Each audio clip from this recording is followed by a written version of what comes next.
Hey, what's going on, everybody? Welcome to the Saturday News Show. And man, it's been a crazy week. Not entirely a lot of good news, but news is news, right? So, hey, without further ado, let's go ahead and jump into it.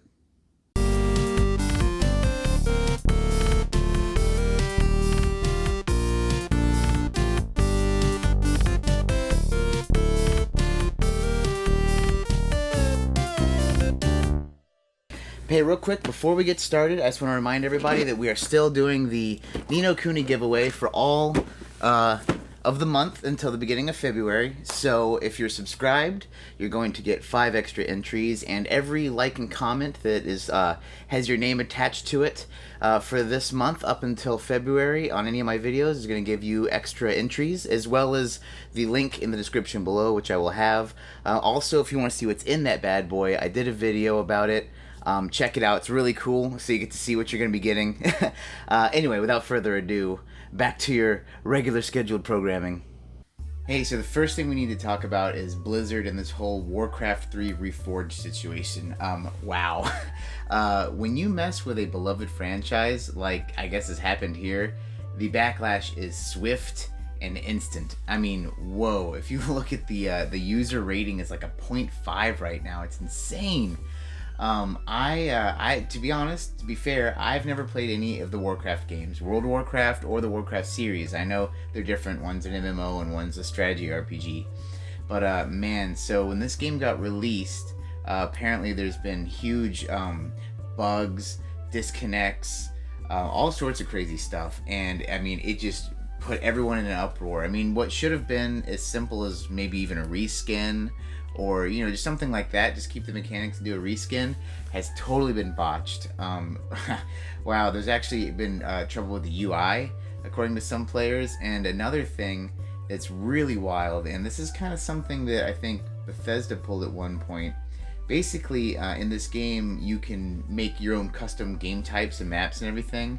And in the fine print of the user agreement, when you start up the game, there is a clause in there that says that basically Blizzard owns your idea or whatever.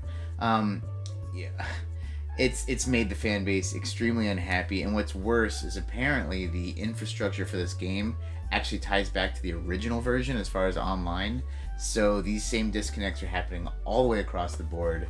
I mean, like I said, it has been review bombed, but not, you know, usually when you get a review bombing, it's a lot of people jump on the bandwagon. I'm sure there's a lot of people doing that. But with this one, people are writing like essays as to like, why did you mess up my franchise? Why did you mess up my series? And I can sympathize with them in the sense that if, you know, take a game I really love, I've said it many times on the channel, let's say Mega Man Legends. If they made a Mega Man Legends remake and it was just like broken as hell, I mean, I would be heartbroken. So I just can't imagine what these guys are going through, and it's just such a shame to have a company that has previously been very, very high regard, Blizzard, kind of fallen down, making weird mistakes. You know, last year there was the whole controversy with the player being banned from one of their tournaments, and now you got this game that just came out incredibly half-assed. Hey, if you guys are Warcraft players, what do you think about it? Did you jump into this Reforged game? And if so, like, how has it affected you? Or, you know, is this news to you today and you don't even know much about it? I don't know. Now, this story is so weird. I love Platinum Games. Don't get me wrong. Love them.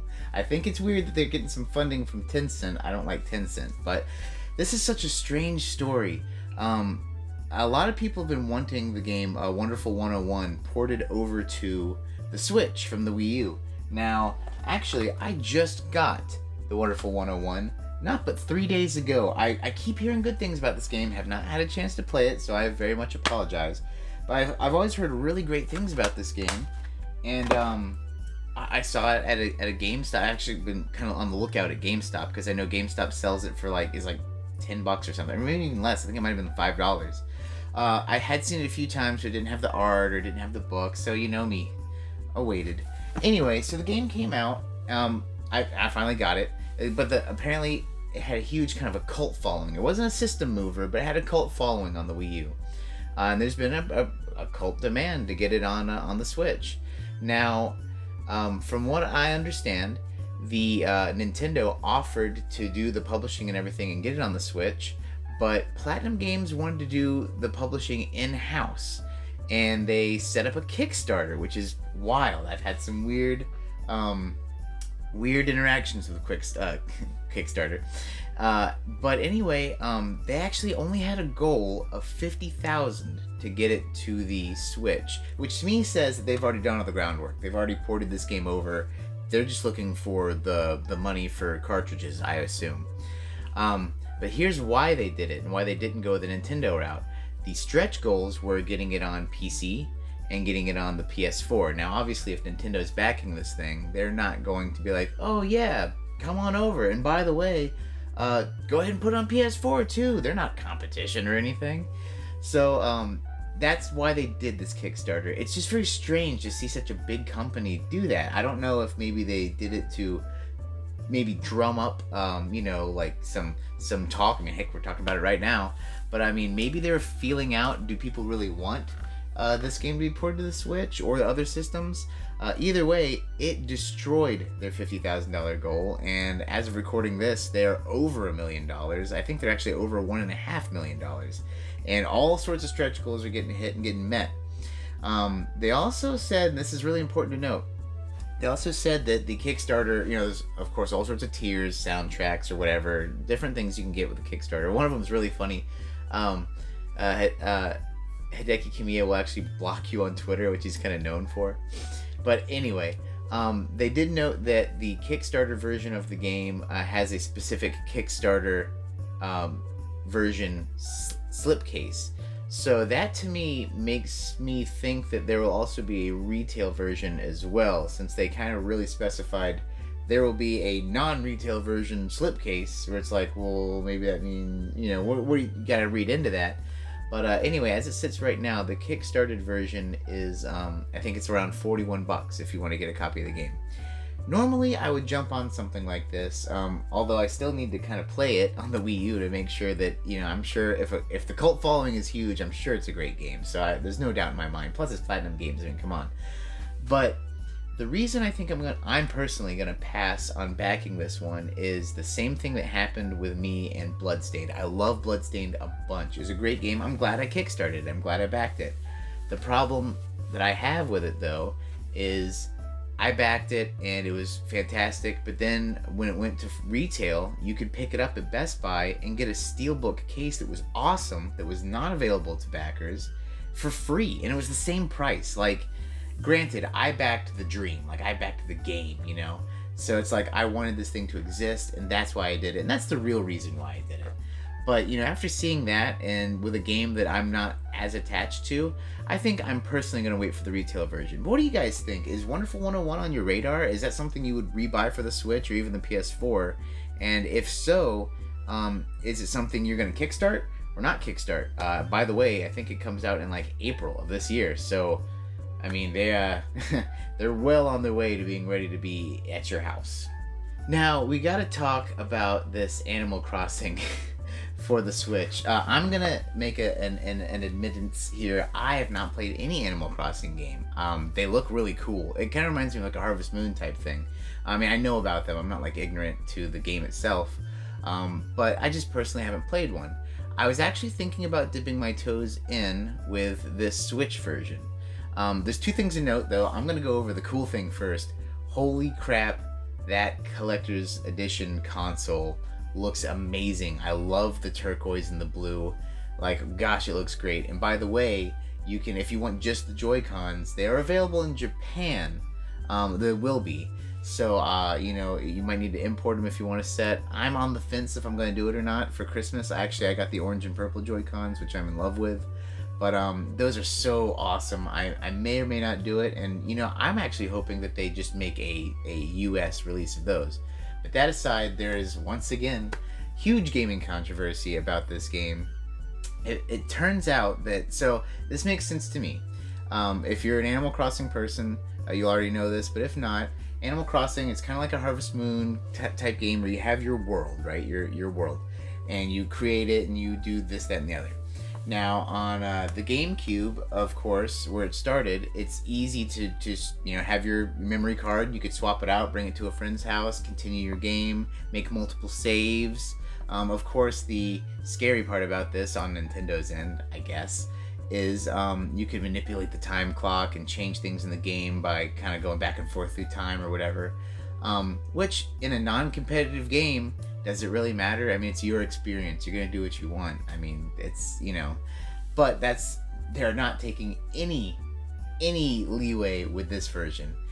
This is the weirdest thing. So you can only have one game per console. So if I have a Switch, and let's say I have a Switch and I have an account and my wife has an account and my dog has an account, even though I own one copy of the game, I put it on there, I can have one island. And it does not go with the game, it goes with the Switch. So if I were to take my game and go to my buddy's house and put it in his Switch, it's not my island anymore.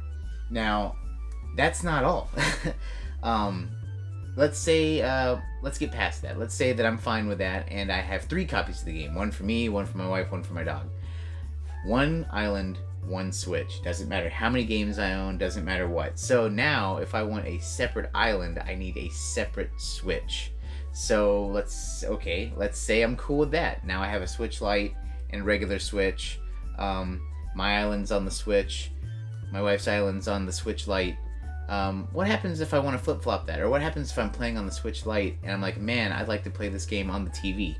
Can't do it. Doesn't happen. So, huge backlash right now. And as of recording this, there was a statement made earlier where it's going to be tied to the Nintendo Online your Nintendo Online subscription, but they're gonna have some kind of way where if your Switch gets damaged or stolen, that you can maybe transfer your island or something. It's very weird. It's very open-ended, and there also is no timeline for when it could happen. So you could buy the game tomorrow and put a lot of time in it, and then your Switch breaks and nothing's set up, and you're out. I'm really kind of on the fence about getting this game. It comes out the same day as Doom, which I'm like all in for. But I was thinking about checking this game out. This news personally doesn't affect me. I own one Switch.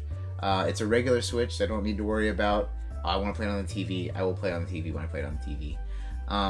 And I really don't know if I'm going to be making like a separate island for my wife or me or whatever, my dog. I don't think it affects me that much, but I can see where the issue is. I can see how people are really upset. Because, I mean, a lot of people like having multiple saves, and a lot of people have multiple people in their house. I mean, I can't imagine if I had one Switch and 2-3 kids or whatever, and they all want to have their own game, and they can't, and I can't. And, that means you have to have literally a new console for every one of them. So what do you guys think about that? I mean, are you getting this game, and does this affect you? Because I would really like to know. So the last thing we're going to talk about today is console news. Really kind of rumors. First off, it seems that there is going to be rumored 2 Nintendo Directs this month. One for Animal Crossing, which makes sense because it's coming out next month. I'm sure they're going to want to talk about the game and maybe even the controversy we just spoke about. But another Direct, just a regular old Nintendo Direct. Now, I don't know if either of these are really going to happen. The one that does make sense is an Animal Crossing Direct. That really makes a lot of sense to me.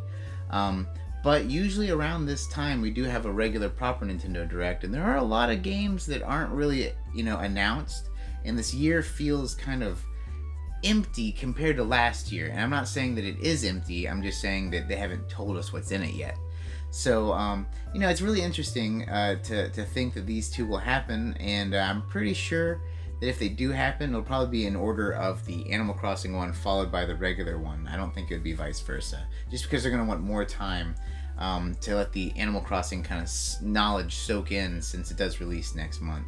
Now, the last thing, there's been a big rumor, of course, for a PS5 reveal. We already know what the Xbox Series X looks like, but the PS5 reveal was really rumored heavily to be this month, and I'm not saying it's not going to happen, but it seems like signs are pointing to it's not going to happen this month. Some people are wondering why. Why are they holding back? Why are they sandbagging? And the common thread seems to be, an overwhelming notion that they're gonna kind of wait till the Xbox maybe unleashes their price, because that is a major sticking point with consumers, especially, you know, an average person who doesn't really game all the time. You know, if you could play your Call of Duties and your you know, NBA and NFL games, which are, you know, generally probably the most common, you know, wide appeal games. If you can play that on a system that costs $500 or a system that costs $450, probably gonna grab the $450 one, because for $500, all of a sudden you've gotten the console and a game. So, you know, that seems logical to me if that is the case. I really have no idea though. But it would be nice to get some more information on the PlayStation 5, especially the idea of it being fully backwards compatible disc-based, which would be amazing. But, you know, let me know what you think. Do you think there's going to be 2 directs this month? And do you think they might squeak by with some more PS5 information? Or is everything just going to kind of blow in the wind and we'll be left to wait until E3? So that's going to do it today, guys, for the Saturday news video. Thanks again for watching. These videos are very fun to make. I love doing the research and kind of seeing what's going on in the gaming world each week, because it catches me up, and hopefully I can catch you up. That being said, what do y'all think about this whole Blizzard situation, or even the Animal Crossing thing? Those things bum you out? And what about Platinum Games jumping on Kickstarter? It's kind of weird, right, being a major company? Tell me what you think below, guys, and thanks again for watching.